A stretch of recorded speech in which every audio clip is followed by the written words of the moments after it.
EXO 美男代表，这是男的女的？都是男生，全部是男团，全部是男团组合。惊呆了。有一天喝醉了，正郁闷的时候，看到有几个人啊，就紧身衣，这破的这个洞罗马，那时候他知道这罗马鞋，还有那个大裆背心儿，那个衣服，哪个爱拍？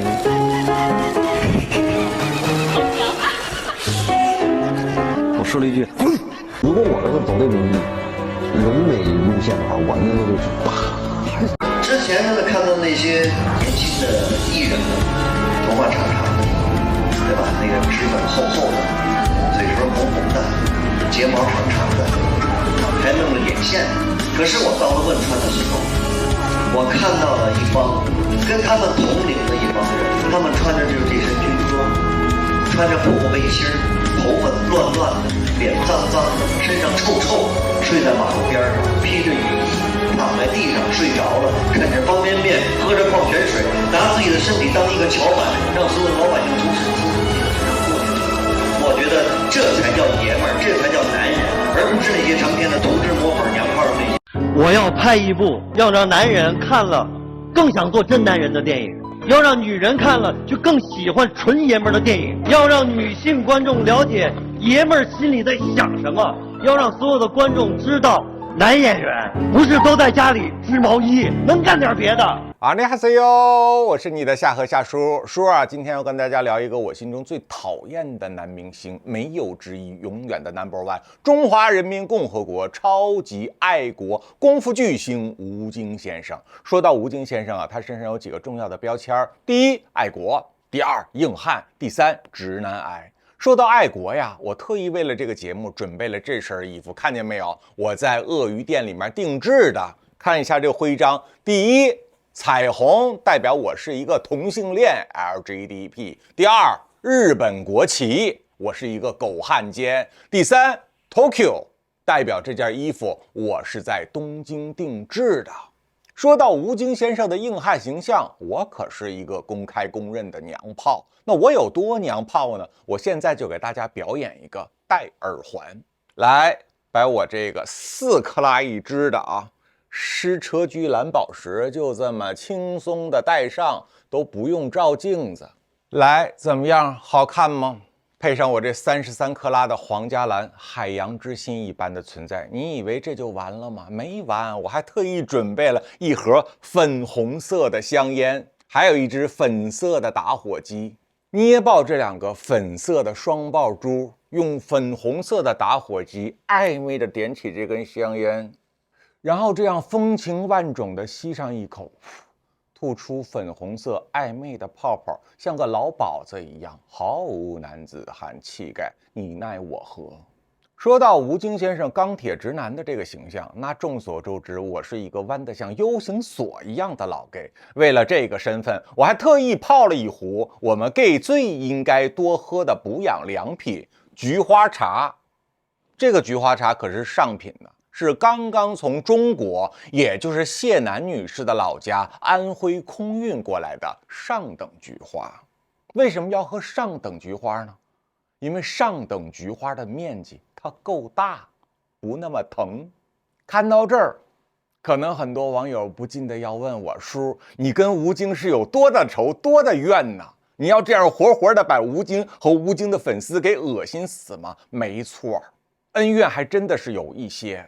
在那遥远的2017年，那我到底是说了哪些言论在网上就把人家吴京团队给得罪了，给自己也招来了祸事呢？故事的原委是这样子的：当时《战狼》一经上映，吴京的爱国形象那是蹭蹭的高涨，不容置疑。但是也有一些不开眼的人就开始质疑吴京这个爱国人设的真伪问题。从哪个角度质疑呢？就说吴京的太太主持人谢楠女士有一个好闺蜜，就是美国籍的明星刘亦菲小姐。说谢楠曾经在刘亦菲的帮助之下，在美国申请过美国绿卡。那这样的消息就有很多人跑到当时我的微博评论里面给我留言，问我怎么看。那我是怎么回复的呢？我的原话是：如果他们家有人有美国绿卡，吴京的人设确实应该好好解释一下，就这么一句简单而朴素的话，然后就被吴京的团队给截了图了。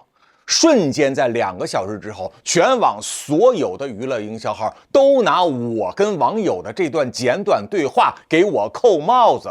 扣的帽子是什么？夏河污蔑吴京加入美国国籍，夏河污蔑民族英雄。这演了一个英雄，他就变民族英雄了，而且他演的也不是民族英雄啊，他演的是一个架空的、不存在的英雄。那这么多营销号万箭齐飞，却发着同样的文案在那块骂我、黑我，我就心里非常的有数了。这是人家团队逮着机会要给自己洗白，拿我来开刀呢。但我在网上被骂也不是1次2次了，都是家常便饭。我想说算了，不予理会便罢了。结果这个事情到了隔天可就不得了了。中国的党媒共青团中央隔天直接发文圈了我的名字，告诉大家这样的网络大 V 在网上散播吴京的谣言，目的根本就不是为了批评一个艺人，而是打击国家的爱国工程、爱国形象。这样的人居心叵测，平台必须给予严肃处理。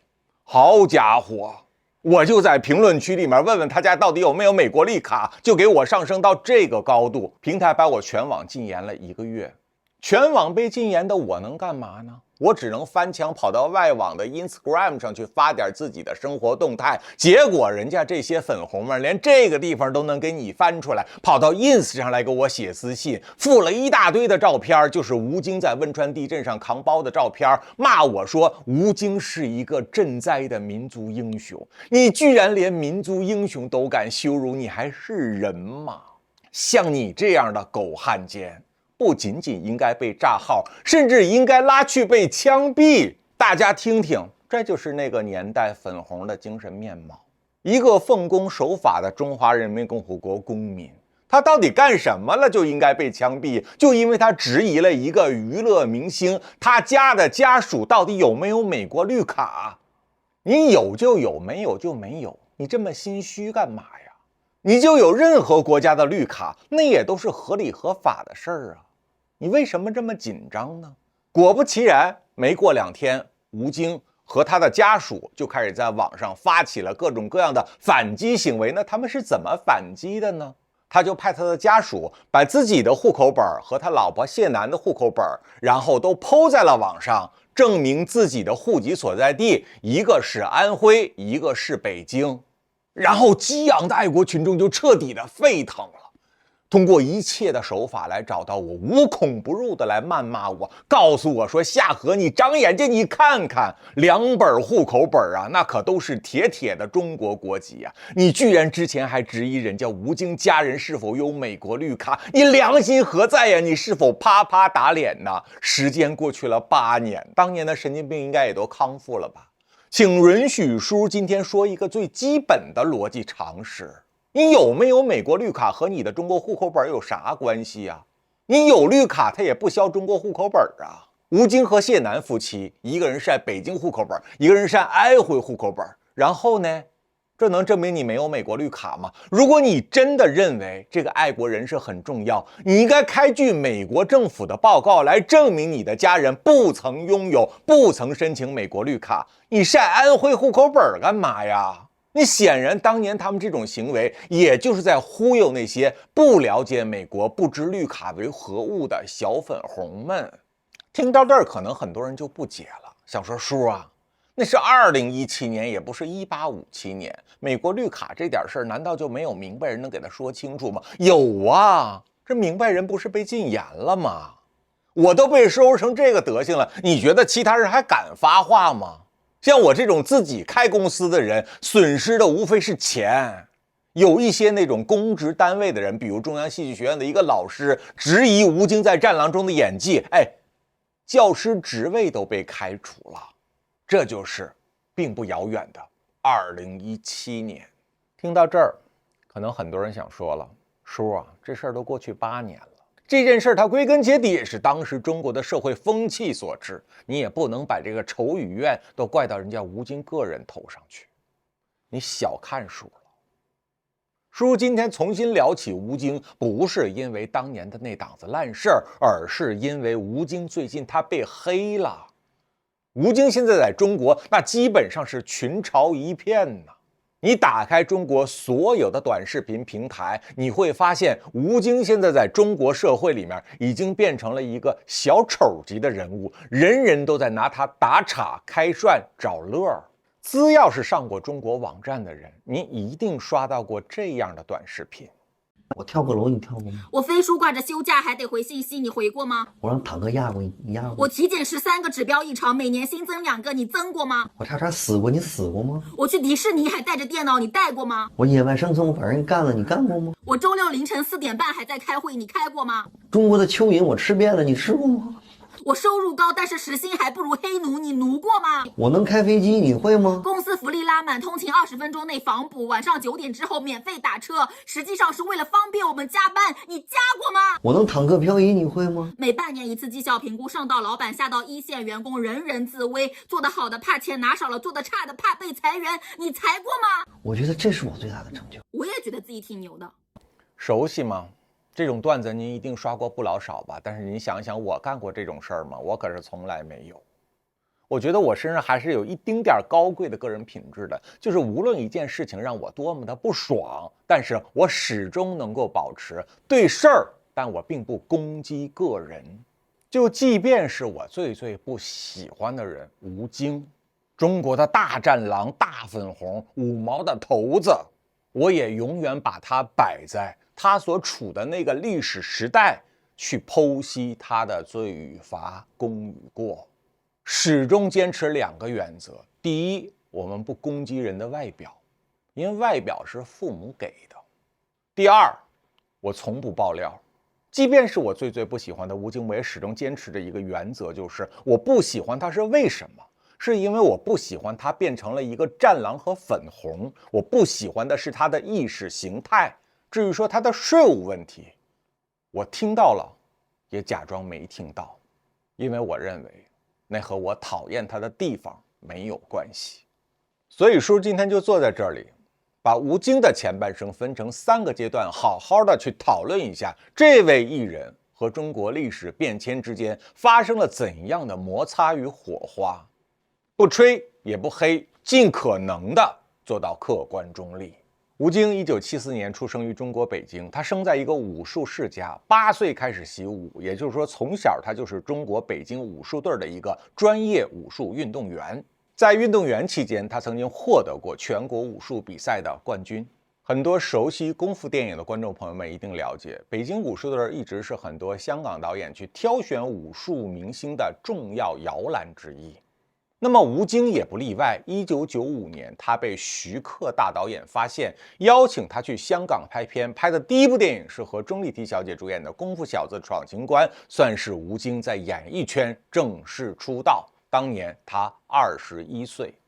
虽然同样是被徐克导演挖掘出道，但是很遗憾，吴京并没有像他的师兄们李连杰、甄子丹、赵文卓那样在影坛取得重大的瞩目和成就。那么为什么吴京没有能够像其他人一样做到出道即走红呢？我认为当时有3个原因。第一是1995年的时候，武侠片的风潮已经开始逐渐的退潮。第二点是在当时的影坛，功夫电影虽然是华语电影的一张重要名片，但是这个赛道它本身十分的狭窄，它无法容纳那么多功夫明星同时在这个赛道里面百花齐放。第3个原因，我们必须客观承认，虽然吴京可能在普通人的心中形象也还算是不差，但是在演艺圈这个队伍里面，他的形象条件、功夫条件以及他个人的文化素养都不是很高，算是一个平庸之辈。他之所以没能够走红，也确实是因为他的个人特质不足所导致。那么这个没有什么特色的功夫新星吴京，后来是怎么被内地观众发现的呢？因为他出演了一档内地的热播剧，叫做《太极宗师》。在这个影片之中，他和当时的女主角香港的樊一敏小姐因戏生情，戏里戏外都谈起了恋爱。但是这部剧给我最深的印象是里面那个女配角，我们仔细来看一下，就是年轻时候的惠英红女士。在电影界没有能够混得风生水起，通过电视至少也获得了一定观众的熟知。于是乎，吴京就开始在各种各样的电视剧里面出演一些功夫的角色，比如后来还有和焦仁俊的这个小李飞刀，也算是广为人知。但是当时的社会，电视剧的明星和电影界的明星有着极其悬殊的行业地位。吴京在内地到底算是几线明星呢？客观的讲，吴京算是一个3线明星。转眼间，时间来到了10年代，在10年代，中国的电视机荧屏上，武侠风也彻底的开始衰退。为什么？因为武侠剧被一种新的形式，也就是古偶玄幻的仙侠剧给取代了，而这些剧种大多数的男主角都是20岁左右的爱豆偶像派，而吴京当时年纪已经很大了，他没有办法参演这样的角色。那么身为一个类型片演员、功夫演员，他能够做什么呢？他只能在一些残存的功夫剧种里面扮演一些边边角角的配角或者是反派。坦白讲，那个时候他连3线的地位都已经不保。于是乎，蛰伏多年不红的吴京就开始谋求自己艺术生命的转型。怎么转型呢？自筹资金，自导自演，拍摄了第一部自己的作品《战狼》。注意，这个电影叫《战狼》，不叫《战狼2》。据他和太太后来的回忆，为了筹拍这部电影，他们当时把房子都已经卖掉了，可以算是倾家荡产，赌上一把。但是很幸运的是，吴京这把赌成了。这个电影的投资只有几千万，算是一个中小型的制作。而这部电影最终斩获了多少票房呢？斩获了5亿多人民币的票房。5亿多人民币在当时的中国影坛不算是超高票房，但是也算是成绩不差的。毕竟它的制作成本只有区几千万，而且也没有请什么大明星，主演就是他自己。这部电影虽然让吴京赚到了钱，但是有没有提升吴京在演艺圈的地位呢？并没有。为什么？因为在10年代，中国的商业片迅速崛起，全国的院线一家一家的开放，每年都是以几何的倍数去增长大银幕的数量。而那个时候，中国电影最流行的是2个派系，一个叫做青春片，也就是以偶像和爱豆流量演员演的一些青春疼痛文学，主要的受众群就是学生族群。第2个派系，喜剧片当道。当时徐峥、王宝强、沈腾、黄渤这些喜剧大佬迅速崛起，他们所主演的电影基本上就会霸榜每一年票房最卖座的前3名。吴京那个电影虽然卖了5亿，赚了一些钱，成绩不差，但是资本和娱乐市场的主流不认可这些东西。为什么？因为大家认为功夫片已经过气了，而且吴京作为一个功夫片出道了10几年都不红的老演员，他的偶尔成功不能够开启一个风潮。也就是说，吴京的这部电影虽然解决了自身的经济问题，但是并没有获得主流电影界的认可。那么吴京真正的人生春天是什么时候才姗姗来迟的呢？2017年。2017年的吴京已经43岁了。43岁对于一个功夫片明星来说，那是一个不折不扣的老演员。这位老演员用他《战狼1》赚来的钱，又一次的自导自演，自己投资去拍摄了《战狼2》。这个电影最初的诉求非常的简单，也无非就是想蹭一蹭自己《战狼1》的热度，认为这个票房水准最终能够维持到与1同步，已经是一个很不错的成绩了。没想到奇迹就在这一年的11的时候发生了。当年中宣部指定的11献礼电影叫做《建军大业》，这部电影云集了100多位明星，是保利博纳的于东斥重金打造，结果开画以后票房节节惨败，口碑节节下滑，老百姓不买账。而就在同一个档期，有一个投资很小的电影叫做《战狼2》，反而获得了非常好的口碑。于是乎，中国中宣部立刻盯上了《战狼2》。中宣部认为，虽然我们原定的国庆档期的种子选手成绩不佳，但是这个《战狼2》也是完全可以重新拿来栽培，继续去煽动舆论的爱国风向的。就这样，在官方的加持和爱国群众的舆论发酵之中，双重助力，使得《战狼2》观影人次刷新了中国影史的历史记录，突破了1.6亿人观看。截止到下画，这个电影狂收了56.8亿人民币的疯狂票房记录，刷新了中国影史。可是比刷新数字记录更可怕的是什么？是吴京和他的《战狼2》带动了中国未来后面很多年的主旋律大片的崛起，以及粉红战狼文化的猖獗，把原本只需要接受政治审查的电影土壤彻底的变成了中共宣传的自留地。我们今天在网上看到的绝大多数对于吴京的恶搞，都是《战狼2》成功以后吴京的各种各样的访谈。没错，《战狼2》之后吴京彻底的飘了，比飘更可怕的是什么？是他不知道自己飘了。一张中国脸，一本中国护照，就是通往最安全地区的通行证。这叫什么？这叫中国人牛逼。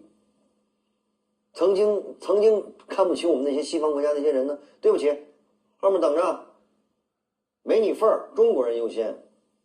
我最大的收获是这种民族自豪感，老子牛逼，这是我最大的收获，验证了我86年开始的想法，我今天得以实现了，而且我用电影的形式表现出来了，我高兴。看到这些言论之后，恐怕稍有智商的人都觉得说他不得被骂死啊？不会的，当时有中国共产党和中国中宣部替他保驾护航，所有在网上对他有一丁点质疑的声音马上就被清理掉，没有人敢。在那个龇牙咧嘴的战狼时代，我毫不夸张地说，吴京不仅仅是中国电影的宠儿、掌上明珠，甚至吴京就是中国意识形态宣传文艺作品的话事人。所有资本界的大佬见到吴京之后，那就跟孙子一样，因为只要你能搞定吴京，你不但搞定了票房，你还搞定了政府。他的特权可以开到什么程度呢？我们都知道，2018年开始，中国政府开始对演员进行查税。第一个倒下的明星就是范冰冰女士。她倒下之后，中国长达3轮5年的时间，对于各种各样的大大小小演员疯狂的查税，从演员身上足足揽走了2000亿的法税。这证明了2点：第一，中国大陆的演员是真他妈的有钱呢，一个二个的富可敌国；第二，无论你多么富有的人，当党想搜刮你的时候，你唯一能够保住的就是性命。很多演员在这场查税风波之后被曝光了名单，从此无缘演艺事业，被封杀至今。而吴京发了多少税呢？你们想想，一部《战狼2》就狂赚几十亿，所有的资本都邀约吴京来入股，只要沾了吴京这2个名字，就立刻可以变现。那么吴京应该交多少税呢？他是交了，没有被爆出来，还是压根儿就没查他呢？我只能告诉你，在当时的中国大陆，上到超级一线巨星，下到横店180线的群众演员，全都被查税了。至于说报谁不报谁，那这就是八仙过海，各显神通了。显然，当时的吴京是仙班中的上上仙，但是没办法，这就是命运。年轻人不信命，我理解，因为年轻人未来的人生还有很长，有无数的可能性。如果你不信，愿意再努一努，你还是有资本的。但如果一个人活到了中年，你还不信命，那你得多愚昧呀！在吴京身上，我们就能充分的看到，命运一旦转动了它神奇的齿轮，真的是神鬼他都拦不住。在好运之中的吴京，又乘胜追击，炮制了自己的第2部大作，叫做《流浪地球》。在这个电影之中，他担任出品人加主演。这是一个科幻爱国主义大片。这部电影在中国当时上映的时候，又一次掀起了狂澜一般的追捧。坦白说，这个电影我当时是在中国电影院看过的。这个电影的水准如何呢？基本上相当于好莱坞大片的2、3流水平。但是当时中国政府以中国的网红基本上是把它吹上了天，告诉全世界中国已经有科技大片了。中国的大片完全不输好莱坞，甚至可以分庭抗礼，只不过我们是不同的风格。这个时候还有一些不开眼的人出来嘟嘟囔囔，去说你这个片子啊，虽然说在技术上是有突破，但是好像都是政府扶持和煽动才导致有这么高的票房的。这和真正的世界大片好像还有区别。这时候粉红和战狼可就不答应了，直接扑出来撕咬你，质问你美国大片不爱国吗？拯救大兵瑞恩是不是爱国影片？美国哪个主旋律电影它不是强调美国主义？为什么美国可以这么玩，我们中国就不能这么玩？你就是双标，你这个狗汉奸被美国洗脑太多年，你他妈醒醒吧！又没有人敢说话了。在一片不容置疑的赞誉声中，《流浪地球》在2019年狂卷了46亿的超高票房，而这一切的功劳当然是幕后的老板加主演吴京先生。吴京先生的时代彻底的到来了，他不仅仅是中国的商业卖座巨星，他甚至已经到了中国电影的主人之地步。能跟吴京平时对谈的人，全是一些广电总局的领导们。而吴京这个时候在社会上的形象是什么？出席中国电影文艺家座谈会，变成北京影协的副主席，给行业的全体同仁开大会，告诉大家，我们身为电影人，不仅仅要追求票房和卖座，还要追求文化价值、中国自信。我们要替中华人民共和国的崛起而背书。那高调唱的呀，即便是那些行业里的大佬们想要骂他，也只敢在家里面偷偷聚会的酒局里面，可不敢在网上说去，容易引来杀身之祸。也正是因为吴京在政治和商业上都有着不可撼动的影响力，掀起了这股风潮，使得中国政府把11档期甚至是整个10月档期设定为电影的爱国月。在这个档期，除了主旋律大片以外，其他影片不得上映，要给主旋律让道。于是乎，中国各家各户的电影公司都开始纷纷把最大的资本投资到了主旋律大片上。此一时彼一时，30年河东，30年河西。在这个风口之上，即便是很多过去从事文艺片工作的老导演，拿过奖项的大导演们、大师们，也得纷纷下到主旋律这个海洋里面，替祖国拍电影。其中最具代表性的就是陈凯歌先生。凯歌导演的人生第二春基本上都是跟同一个题材有关的抗美援朝。其中最重要意义的一部作品就是2021年上映的电影《长津湖》。这部电影的主演还是吴京。这部电影至今保持了中国真人电影的最高票房纪录57亿人民币。比它票房再高的中国电影就是今年的动画电影《哪吒2》。在2021年的时候，中国正值疫情期间，长津湖的火爆确实带动了一系列的主旋律，甚至是抗美援朝的大风潮。但是这个时候已经呈现出了一点疲态，就是那些没有这么大咖、大导、大制作的爱国主旋律影片，已经开始逐渐的被边缘化了。就是政府已经养不起这么多嗷嗷待哺的狼崽子了，只能可着狼群里的头领来投喂。这也就从侧面反映了另一个现象：中国人、中国观众被割了5、6年的爱国主义韭菜，已经有点割不动了，没有办法再对所有的爱国影片雨露均沾了。而聪明的吴京也试着把自己从爱国主义的这个捆绑里面解脱出来，去拍一些其他的比较正常的电影。比如这部和闫妮儿一起搭档主演的非主旋律普通故事片《再见李可乐》，上映了之后，票房让所有人大跌眼镜，只有2亿票房。2亿票房，也许对于很多普通导演来说，也不能算是一个很差的成绩。但是对于动辄就是大几十亿的吴京而言，这无疑证明了一个问题。也就是吴京不能离开中共中央，吴京不能离开主旋律。吴京如果像一个正常的演员去演一些正常电影的时候，他毫无票房可言，也不会有人为他买单。这充分说明了一个问题：吴京是一个没有个人魅力的伪巨星。人们只希望看到吴京去演政治宣传的样板戏，人们不想看吴京演戏。我相信吴京自己内心也应该非常了解这个真实的现状，并感到非常的无奈。可惜他已经用爱国这2个字把自己掏干榨尽。第3个阶段，我称之为好运已过，其子便弃子。到了2023年的时候，中国社会发生了一个巨大的信号改变。这个信号的改变，当时很多人没有注意，但是它确实是一个社会风向的转捩点。就是2023年的时候，外交部的发言人赵立坚被贬去了海洋司，做了一个巡海夜叉。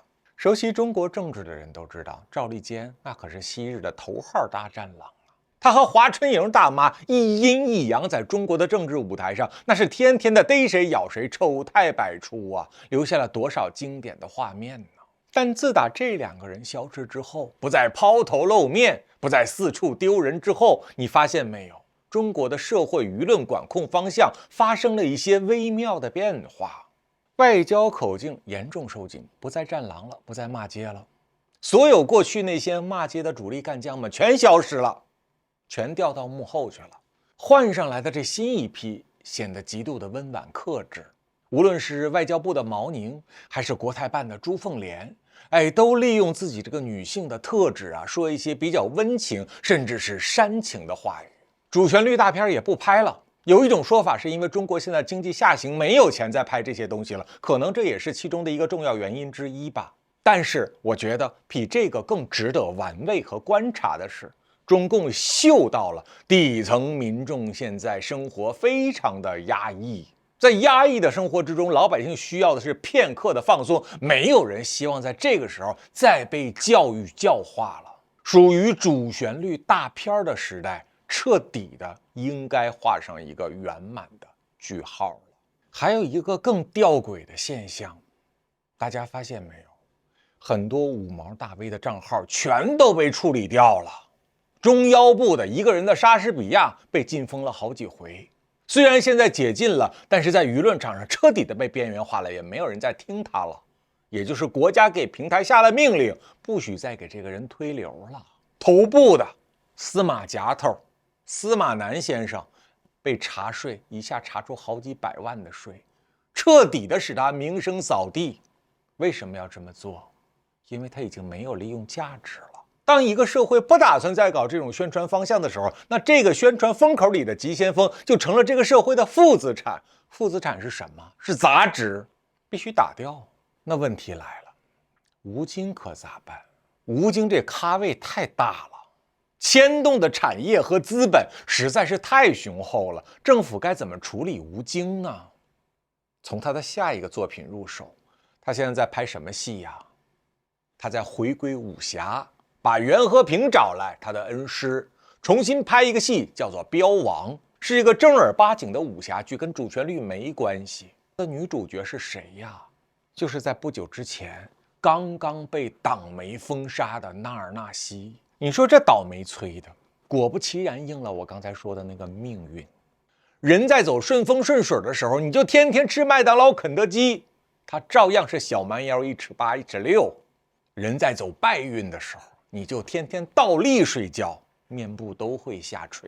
所谓的保养，那得是鸿运当头的时候。为什么说红气养人呢？这个人在鸿运里面，你会发现他不老。比如芷令，你看看，他不但不老，甚至他比年轻的时候还要漂亮。为什么？因为他一直在那个舞台中央，他一直够红，红气就把他给养住了。保养只是一个辅助手段。难道其他的跟他同龄的女明星不保养吗？也保养了。那为啥还变成大妈了呢？因为不红了。所以最好的保养品是什么？是好运。而这个东西花钱又买不来。那男主角呢？男主角这不正被全网黑成了渣渣吗？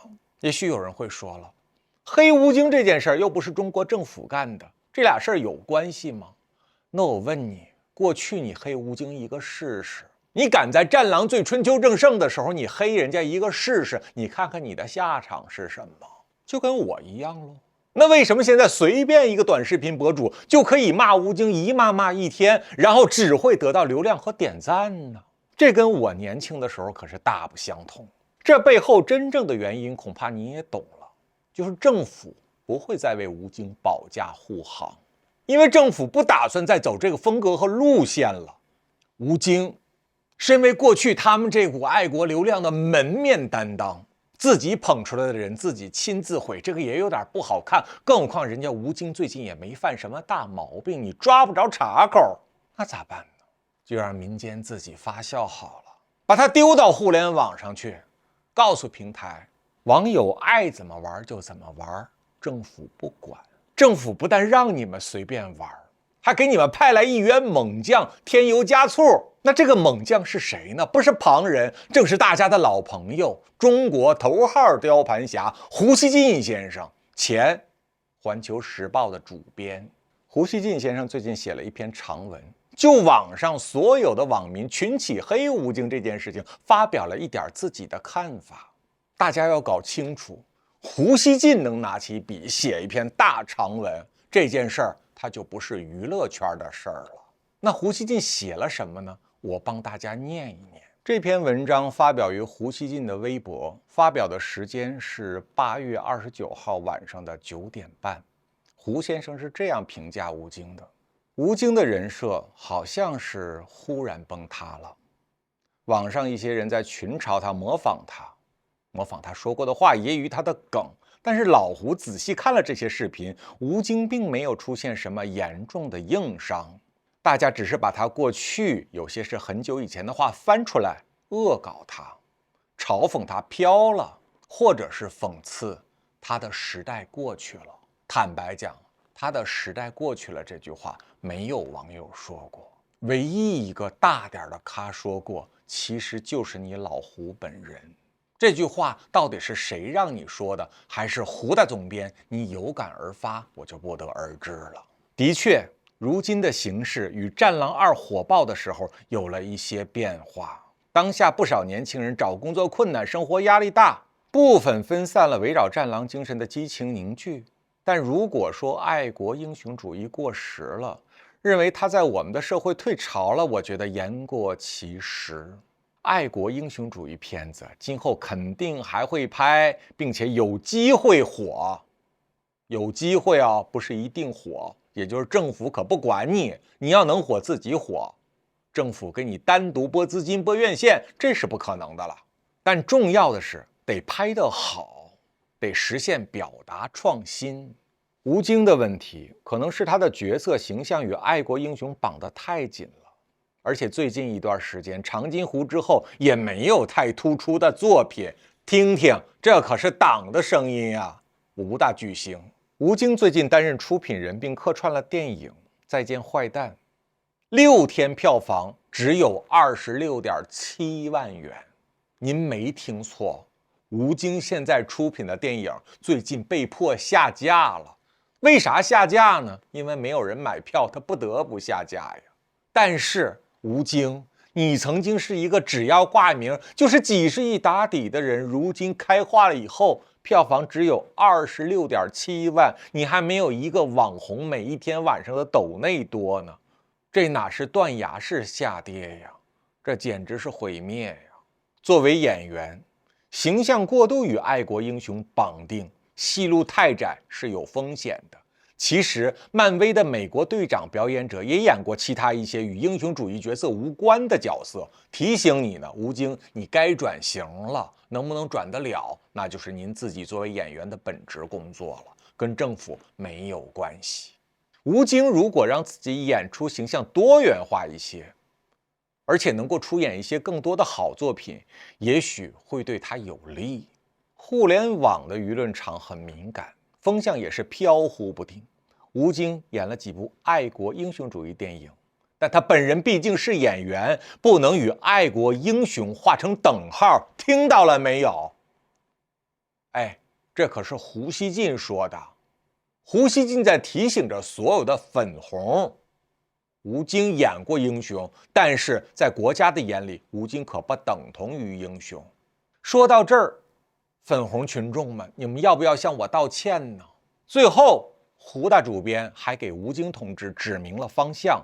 演员嘛，被议论、被八卦，常有的事儿。吴京本人针对那些嘲讽，目前未做出任何自辩，我觉得这样挺好。一个人不会什么时候都得到掌声，一路顺顺当当的，有点小波澜，我相信吴京能扛过去。大家都听懂了吧？听懂了来自于胡主编传递党的声音了吧？千言万语翻译成一句话，就是党郑重其事地告诉你，吴京同志，您被开除了。开除你以后，下岗的人生，请你以一个正儿八经的演员身份，在娱乐圈自谋生路。好，我们再从另外一个角度来剖析这个问题。广大的网友为什么要黑吴京？他们跟吴京有啥仇啥怨吗？好像表面上看起来是没有的。那为啥吴京现在已经被玩的接近于红姐了呢？第一点，老百姓看吴京早都不爽了。如果之前不是有中宣部给吴京保驾护航，我就实话告诉你，就吴京这种中年油腻老直男的形象，是今天主流用户，尤其是女性群体最讨厌的，无时无刻高高在上。站到那儿之后，就资本市场全来了，很可怕，很可怕。就是让你觉得，就让你要遵从市场的怎么？对不起，你让我遵从市场，走开。因为我要拍的是吴京作品，我现在对我负责，你走开。吴京不能被资本强奸，我要把资本甩了。随时随地表演他的油腻龌龊。我要进入演艺圈啊！长得那么漂亮，你会被污染的。特别能吹牛。坦克你没有后视镜的，枪炮是不长眼的，还有黑哥们的语言是不通的。全世界26个国家的人拍了这么一部电影，怎么拍的？我们把国产货全运到非洲，怎么运的？怎么跟当地沟通的？怎么去跟军队军地协调？天上地下，坦克爆炸，真枪实弹，怎么去做的这件事情？这个经验是无价的。我给大家科普一点历史的小常识。在文革期间，样板戏这种电影形式被毛泽东视为政治工具，于是乎派他的老婆江青担任艺术总监，亲自炮制了8出样板戏，也就是在整整的10年时间里面，全中国只能看这8出戏。这8出戏红到了什么程度上？也就是从8岁到82岁的人全都会唱，全都会背。不信你去问问你的家长、爷爷奶奶们，谁不会唱几句《红灯记》、智取威虎山、红色娘子军呢？在当时，这些剧作真的就是脍炙人口，影响了几代人。可是当文革结束的时候，请问这些剧目和这些剧目的主演，他们去哪儿了？还有人在听说过他们的名字，知道他们的行踪和下落吗？不管在文革的时候他们有多么的当红，但当历史的方向盘一旦调转方向，曾经不管你有多当红的人，都会被瞬间掩埋清除。就像你从来没有来过人世间，就像你从来不曾登上过那个舞台一样。所以我曾经说过那样一句非常具有哲理和玄学意味的话：命运啊，我们如果盯着某一个时间节点看，它极不公平。但是如果我们能放一放，放一个几十年，当你回头纵观命运和众生的时候，你会发现命运真他妈的公平。所有那些你认为不公平的事，到头来尘归尘，土归土，它都是要还的。这也就是老人们说的那句老话：德不配位，您必有灾殃。所以吴京先生，你也不用觉得委屈，你不要看着这些网上莫名其妙的人忽然间就涌出来黑你、玩你的梗、吐槽你、揶揄你、贬低你，你就想想，在过去10年，你霸占了多少原本不属于你的光环和资源。